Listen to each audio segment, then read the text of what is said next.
राधे राधे। मैं हूँ सुगंध सक्सेना और आज मैं आप सभी के समक्ष एक बार फिर से हाजिर हूँ एक बहुत ही अच्छी कविता के साथ। हमने देखा है कि आजकल की युवा पीढ़ी अपने समय को भिन्न भिन्न प्रकार से नष्ट कर रही है, कभी रील देखने में या कभी ऐसे कार्यों को करने में जिसका उन्हें कोई फल नहीं मिल रहा है। तो इसी पे समय के महत्व को दर्शाते हुए मैंने एक कविता लिखी है जो आज मैं आप सभी के समक्ष प्रस्तुत करूँगी। मेरी कविता का शीर्षक है समय का पहिया। हमें अपना समय नष्ट नहीं करना चाहिए क्योंकि न कोई रोक सका उसे, न कोई रोक पाएगा। ये समय का पहिया है, सदैव चलता ही जाएगा।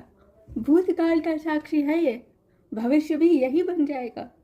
ये समय है, ना किसी के नियंत्रण में आया है और ना कभी कोई इसे नियंत्रित कर पाए। इसलिए आप सभी अपना समय नष्ट न करते हुए अपने समय को सत्कार्यों में लगाएं। राधे राधे।